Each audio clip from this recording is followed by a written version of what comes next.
قرآن مجید میں اللہ تعالیٰ فرماتے ہیں کلوا واشربوا ولا تسرفوا انہ لا يحب المسرفین، الاعراف 31۔ کھاؤ پیو لیکن اسراف نہ کرو، کیونکہ اللہ اسراف کرنے والوں کو پسند نہیں کرتا۔ نبی صلی اللہ علیہ وسلم نے فرمایا کھاؤ اور پیو اور پہنو اور صدقہ کرو، لیکن اسراف نہ کرو اور تکبر نہ کرو، یعنی کھانے پہ بھی فخر نہ کرو اور اسی طرح لباس پر بھی نہیں، کیونکہ کھانا پینا لباس یہ چیزیں ہیں جن کی وجہ سے لوگ اپنے آپ کو دوسروں سے بڑا سمجھنے لگتے ہیں، اگر کسی کو یہ نعمت دوسروں کے مقابلے میں زیادہ ملی ہو۔ کھانے پینے میں سادگی۔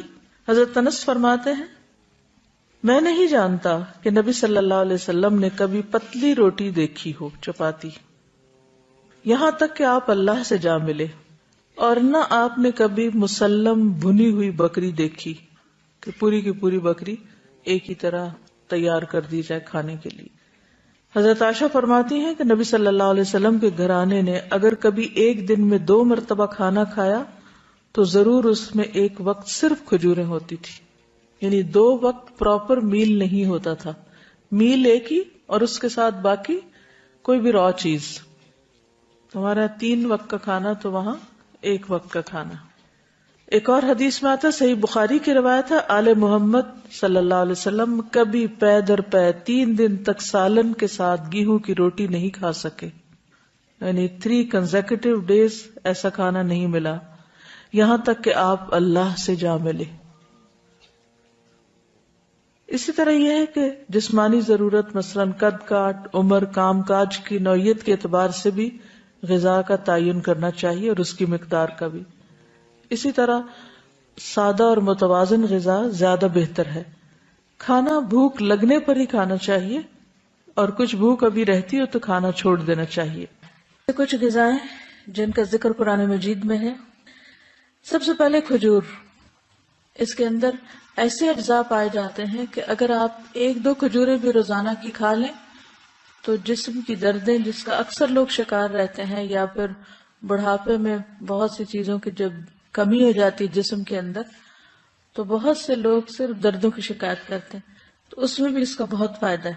نبی صلی اللہ علیہ وسلم نے فرمایا جس گھر میں کھجور نہیں وہ اس گھر کی مانند ہے جس میں کوئی کھانا نہیں۔ کھجور نہیں تو سمجھے کچھ نہیں، دوسرے لفظوں میں۔ اور آپ کو معلوم پاکستان میں اعلیٰ قسم کی کھجوریں پیدا ہوتی ہیں۔ حضرت عائشہ فرماتی ہے کہ رسول اللہ صلی اللہ علیہ وسلم نے فرمایا اے عائشہ جس گھر میں کھجور نہ ہو وہ گھر والے بھوکے ہیں، اے عائشہ جس گھر میں کھجور نہیں وہ گھر والے بھوکے ہیں۔ آپ نے 2 یا 3 مرتبہ یہ بات فرمائی۔ تو کیا کرنا ہے؟ کرنے کا کام کیا ہے؟ کھجوریں لا کے رکھنی ہے۔ جب کچھ اور نہ کھانے کو ملے تو صرف کھجور ہر چیز کی کمی پوری کر دیتی ہے۔ کھجور کے ساتھ ککڑی کا استعمال، عبداللہ بن جعفر کہتے ہیں کہ میں نے نبی صلی اللہ علیہ وسلم کو تازہ کھجور ککڑی کے ساتھ کھاتے دیکھی، یعنی اگر آپ کھجور کے ساتھ کھیرا شامل کر لیں، بس صبح میں اگر آپ نے دودھ کھجور لیا اور اگر صبح نہیں آپ کھاتے دوپہر میں لیتے ہیں تو بہترین سنیک ہے، دوپہر کے کھانے کا کام کر سکتے۔ حضرت عائشہ کہتی کہ میری والدہ مجھے موٹا کرنے کی تدبیر کرتی تھی تاکہ میری رخصتی کر کے رسول اللہ صلی اللہ علیہ وسلم کی خدمت میں روانہ کرے، لیکن یہ مقصد کسی تدبیر سے حاصل نہ ہوا۔ حتیٰ کہ میں نے کھجوروں کے ساتھ ککڑی کھائی تو میں انتہائی متناسب انداز کی فربہ ہو گئی، یعنی کہ اچھی فزیک ہو گئی۔ تربوز اور تازہ کھجور۔ حضرت عائشہ کہتے ہیں کہ رسول اللہ صلی اللہ علیہ وسلم تربوز اور تازہ کھجور ملا کر کھایا کرتے تھے اور فرماتے تھے ہم اس کی گرمی کا علاج اس کی ٹھنڈک سے اور اس کی ٹھنڈک کا اس کی گرمی سے کرتے ہیں، یعنی تربوز جو ہے وہ کھانے میں ٹھنڈا ہوتا ہے اور کھجور گرم ہوتی ہے، تو ان کو جب ملا کے کھایا جاتا ہے تو کوئی نقصان نہیں ہوتا، جو عام طور پہ بعد میں لوگ کہتے ہیں گرمی لگ گئی اور ٹھنڈ لگ گئی۔ ایک صحابی سے مروی ہے کہ نبی صلی اللہ علیہ وسلم نے کچی اور پکی کھجور اور کشمش اور کھجور سے منع فرمایا، ان کو جمع نہیں کرنا چاہیے، کیونکہ کشمش جو ہوتی ہے وہ بھی گرم ہوتی، اور اگر کھجور کھائیں تو ان 2 چیزوں کو ملائیں نہیں۔ یعنی اگر آپ کو کھانا بنا رہے ہیں کچھ، کیونکہ ہمارے یہاں بعض ریسیپیز ایسی ہوتی ہیں کہ اس میں دنیا بھر کی چیزیں اکٹھی کر دی جاتی ہیں، تو بعض اوقات تو صحت کے لیے نقصان دہ ہوتی ہیں۔ دوسری چیز ہے انار۔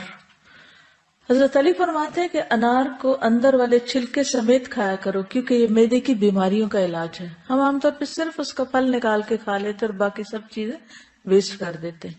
تو اندر کا چھلکا کون سا ہوتا ہے؟ وہ وائٹ سٹف جس کے اندر دانے لگے ہوتے ہیں.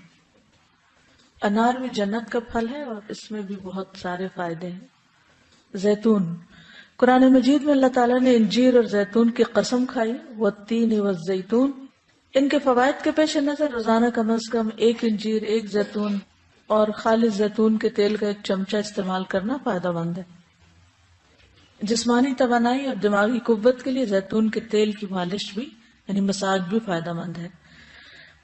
اللہ سبحانہ وتعالیٰ نے زیتون کے تیل کو قرآن مجید میں مبارک تیل کہا ہے.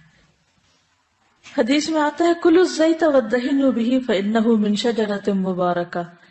نبی صلی اللہ علیہ وسلم نے فرمایا زیتون کا تیل کھاؤ اور لگاؤ، یہ ایک مبارک درخت سے نکالا گیا ہے. یعنی درخت مبارک کا جس سے نکلا وہ تیل بھی کیا ہوگا؟ فإنها من شجرۃ مبارکۃ. ایک اور روایت میں آتا ہے زیتون کا تیل سالن کے طور پر استعمال کرو، یعنی روٹی کا ٹکڑا زیتون میں ڈبو کے کھا لو اور اسے سر اور بدن میں لگاؤ، یہ مبارک درخت سے حاصل ہوتا ہے. حضرت عائشہ فرماتی ہے کہ رسول اللہ صلی اللہ علیہ وسلم وفات پا گئے اور آپ نے ایک دن میں 2 مرتبہ روٹی اور زیتون کا تیل سیر ہو کر نہیں کھائے، یعنی 2 بار میل نہیں لیا آپ نے، 1 میل ہوتا تھا آپ کا، اور ہر وقت وہ گھی میں لگا ہوا نہیں ہوتا تھا.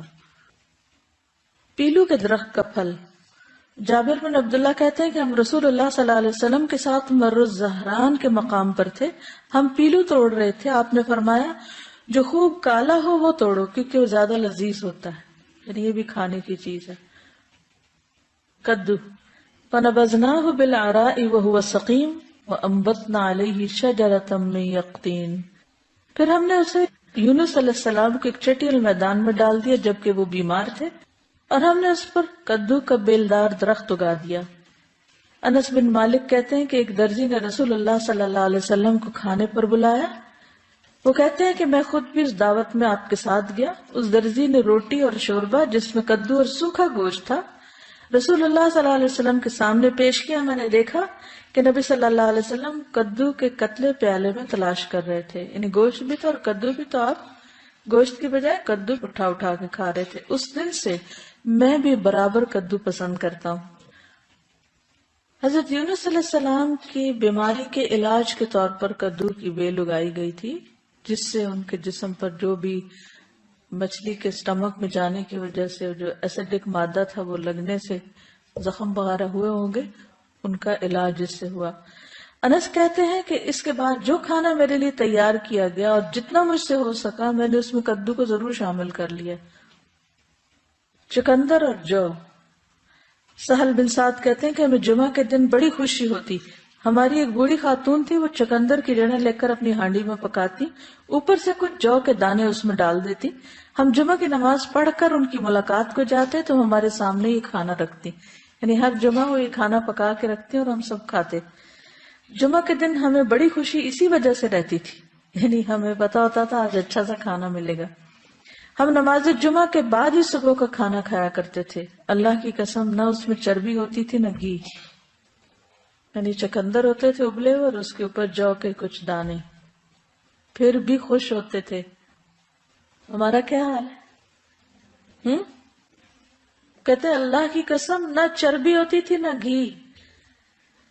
اگر ہمیں کبھی بیماری میں بھی کبھی علاج کے طور پر بھی ایسی سبزی کھانے کو ملے تو ہم اپنے آنسو سے اس کو بھگو دیں.